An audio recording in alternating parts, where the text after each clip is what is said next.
refuse them to come to the market. Congratulations to the media. You have done incredible work. In then it will show you what it does. The Senate observed that PPP has consistently engaged in underhand dealing. Position, you don't when your brother is producing something and you patronizing your brother. 10 a.m., 12 noon, and 6 p.m. with our news in special English at 2:30 p.m. Mondays to Fridays. Linux Radio 101.1 FM, revolving around you.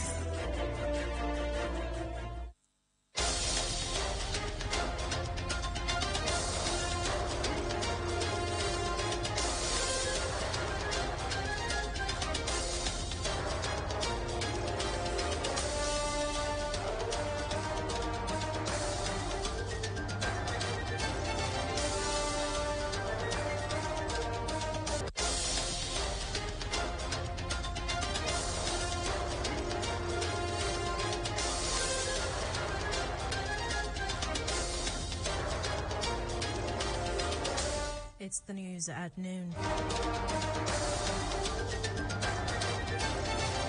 In the news, President Bola Tinubu appoints Rotimi Oyedepo and 6 others as new aides, EFCC.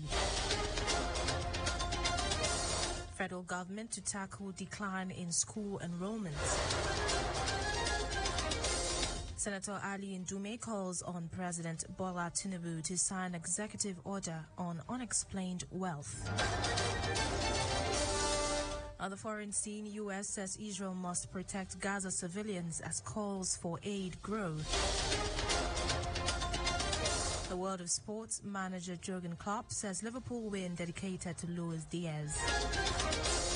Details coming up shortly.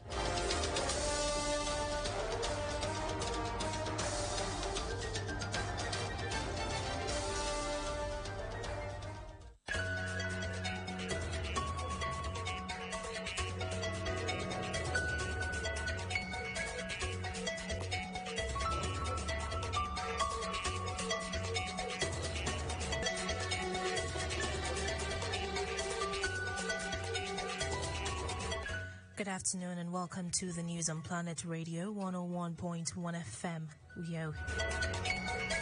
I am Davina Praise Oman. We begin this afternoon with a report that President Bola Tinubu has appointed a top prosecutor for the Economic Financial Crimes Commission, EFCC, Rotimi Oyedepo, and 6 others as new aides. The new appointees have been deployed AGF and Minister of Justice Lateef Fagbemi. The new appointees include Kamarudin Ogundele, Special Assistant to the President on Communication and Publicity, Hussein Oloyede, Special Assistant on Arbitration, Drafting and Regulations, Rotimi Oyedepo, SAN, Special Assistant on Financial Crimes and Public Prosecution Compliance. Others are Monsurat Gafar, Special Assistant on Coordination. Away from that, the Minister of Education, Tahir Maman, has revealed the intention of the federal government to phase out the phenomenon of out-of-school children plaguing the country.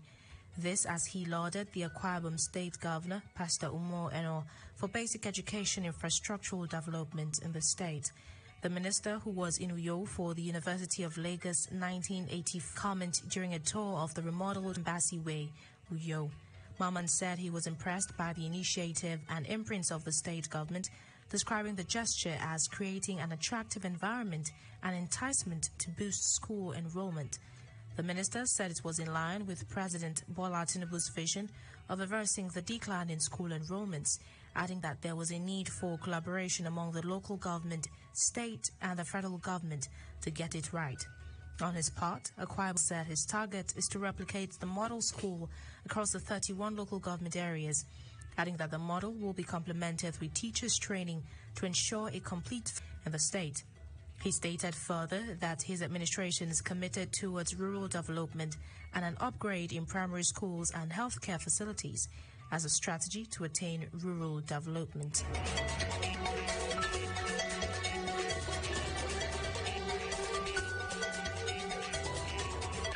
In In another development, Senator Ali Ndume has called on President Bola Tinubu to sign an executive order on unexplained wealth. Ndume, who is the lawmaker representing Borno South under the ruling All Progressives Congress APC, made the remark during a televised interview in the wake of a comment by retired Supreme Court Justice Musa Muhammad Datijo over the level of corruption in the country's level of unexplained wealth in the country, especially among politicians and civil servants, requires some laws to combat.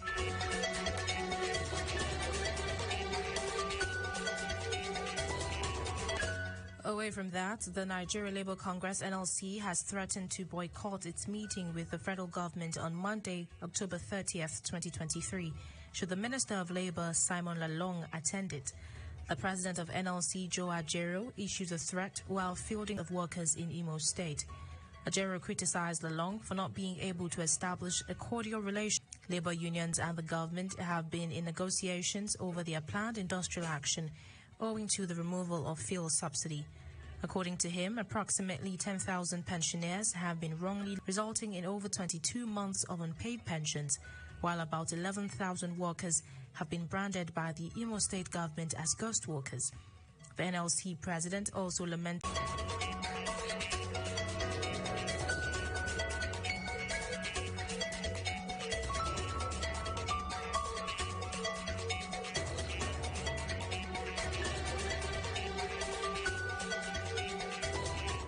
Back here, Akwa Ibom State Governor Pastor Umar Eno has been honored with the Beacon of Hope Award for his sterling performance in barely 5 months of his assumption of office, courtesy of the Arise Agenda blueprint of his president of the Apostolic Church, Apostle on Governor Eno at a service marking the Ikono Field Annual Convention and dedication of Waters, Norcom Ikono local government area.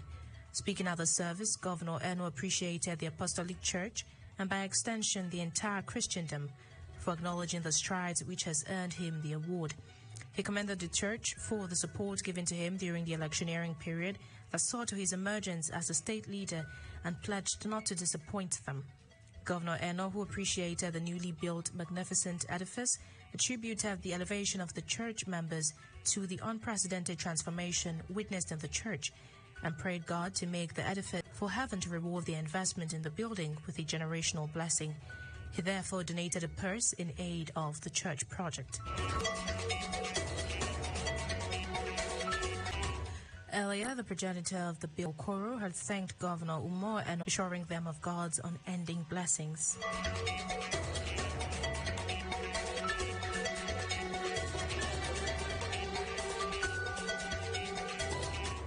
In a separate development, the Nigerian Institution of Safety Engineers, NISafety-E, a division of the Nigerian Society of Engineers, brought her 8th Safety Engineering International Conference, annual meeting and fellowship conferment, which held in Uyo, Akwa Ibom State Group, to its climax on Saturday,